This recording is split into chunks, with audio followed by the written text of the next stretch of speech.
Hello NEET aspirants. 2025 NEET എഴുതുന്ന വിദ്യാർത്ഥികളെല്ലാവരും ഇപ്പോൾ കടന്നു പോകുന്നൊരു പീരീഡ് ഉണ്ട് അല്ലേ. നമ്മുടെ മനസ്സിൽ ഒരുപാട് ചോദ്യങ്ങളൊക്കെ കടന്നു വരുന്നുണ്ട്. ഇനി അങ്ങോട്ടുള്ള പ്രിപ്പറേഷൻസ് എങ്ങനെ ആയിരിക്കണം, ഇനി അങ്ങോട്ടുള്ള ഓരോ ദിവസം എങ്ങനെ ആയിരിക്കണം നമ്മൾ തയ്യാറെടുക്കേണ്ടത്. 2024 നീറ്റ് എൻട്രൻസ് എക്സാമിൽ ഉയർന്ന സ്കോർ കരസ്ഥമാക്കി 700-ന് മുകളിൽ സ്കോർ കരസ്ഥമാക്കി ജിപ്മർ പോണ്ടിച്ചേരിയിൽ എത്തി നിൽക്കുന്ന മലയാളി വിദ്യാർത്ഥികളെയാണ് നിങ്ങൾ ഈ കണ്ടുകൊണ്ടിരിക്കുന്നത്. ഈ വിദ്യാർത്ഥികളെല്ലാം പഠിച്ചത് ബ്രില്യൻ സ്റ്റഡി സെൻ്ററാണ്. ബ്രില്യൻ സ്റ്റഡി സെൻ്റർ പറഞ്ഞു കൊടുത്ത രീതിയിൽ പഠിച്ചത് കൊണ്ടൊക്കെ തന്നെയാണ് ഇവർക്ക് ഇവരുടെ വിജയത്തിലേക്ക് എത്താൻ സാധിച്ചത്. അതിൻ്റെ ഒരു സന്തോഷം ഇവരുടെ എല്ലാവരുടെയും മുഖത്ത് നമുക്ക് കാണാൻ സാധിക്കുന്നുണ്ടല്ലോ മിസ്സേ.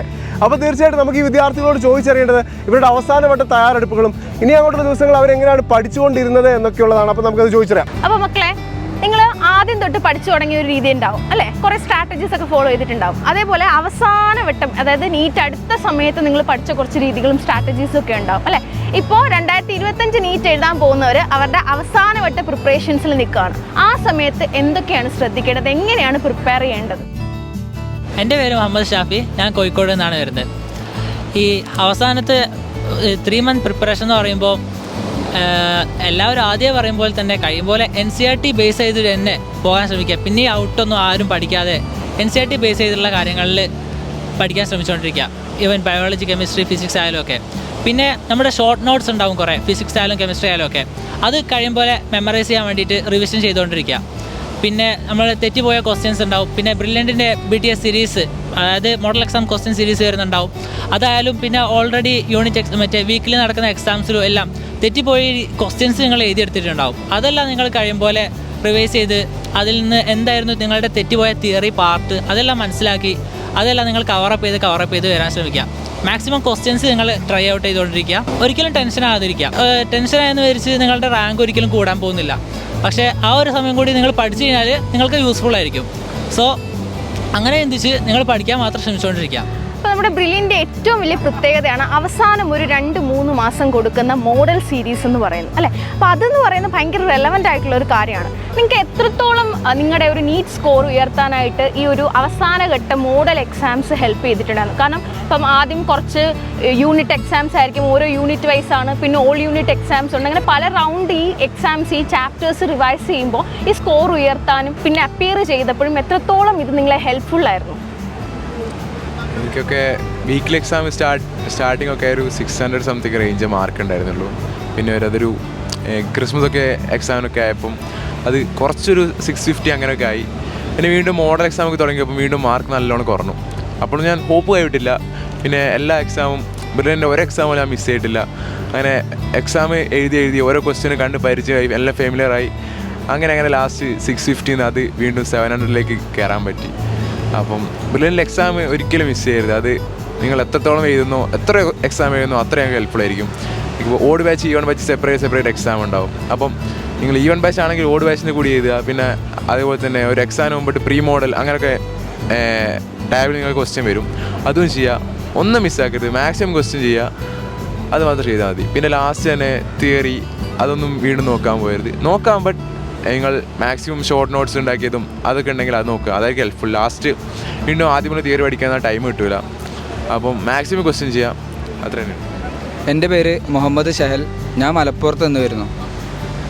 എനിക്ക് മോഡലിൻ്റെ ടൈമിലൊക്കെ മാർക്ക് നല്ലോണം കുറഞ്ഞു പോയ ടൈമുണ്ട്, മിഡിൽ വന്ന ടൈമുണ്ട്, നല്ല കൂടി പോയ ടൈമുണ്ട്. അപ്പോൾ കുറഞ്ഞ ടൈമിലൊക്കെ ഒരു 550 ആ റേഞ്ചിൽ പോയിട്ടുണ്ട്. അപ്പോഴൊക്കെ വീട്ടുകാരും ടെൻസ്ഡ് ആവും, നമ്മളും ടെൻസ്ഡ് ആവും. അപ്പോൾ നമ്മൾ ഇനി അങ്ങനെ വരാണ്ടിരിക്കാൻ വേണ്ടിയിട്ട് ശ്രമിക്കുക. അപ്പോൾ ലാസ്റ്റ് ടൈമിൽ നല്ല ക്വസ്റ്റ്യൻസ് ചെയ്യുക. നമുക്ക് എവിടെ തെറ്റിപ്പോയത് അവിടുന്ന് തുടങ്ങാം. തെറ്റിപ്പോയ ക്വസ്റ്റ്യൻസൊക്കെ നോട്ട് ചെയ്ത് വെച്ചിട്ട് അതിൽ ഫോക്കസ് ചെയ്യുക. അപ്പോൾ എല്ലാ എക്സാമും എഴുതുക, ഒരു എക്സാമും വിടരുത്. ഷോർട്ട് നോട്ട്സൊക്കെ എപ്പോഴും നമ്മുടെ ഫിംഗർ ടിപ്സിലുണ്ടാവണം. അപ്പോൾ എല്ലാ കാര്യങ്ങളും ബയോളജി ഡെയിലി റിവൈസ് ചെയ്യണം, എന്നാലേ നമുക്ക് ലാസ്റ്റ് ടൈമിലൊക്കെ ഓർമ്മ വെക്കുള്ളൂ. ഫിസിക്സ്, കെമിസ്ട്രി, സുവോളജി, ബോട്ടണി ഈ 4 സബ്ജക്റ്റിലും ശ്രദ്ധിക്കേണ്ട കാര്യങ്ങൾ എന്തൊക്കെയാണ്? എല്ലാവർക്കും ഓരോ സബ്ജക്റ്റ് ഓരോ രീതിയിലായിരിക്കും. ഇപ്പം എന്നെ സംബന്ധിച്ച് എനിക്ക് ബയോളജി പഠിക്കാനാണ് ഏറ്റവും കൂടുതൽ സമയം എടുത്തത്. ഫിസിക്സ്, കെമിസ്ട്രി ഞാൻ അത്ര സമയം കൊടുത്തിട്ടില്ല. അപ്പോൾ ഫിസിക്സ്, കെമിസ്ട്രി ഞാൻ ഫുൾ ഷോർട്ട് നോട്ട്സ് മാത്രമേ പഠിച്ചിട്ടുള്ളൂ അവസാനമായപ്പോൾ. പിന്നെ എല്ലാ ക്വസ്റ്റ്യൻസും ചെയ്യുക.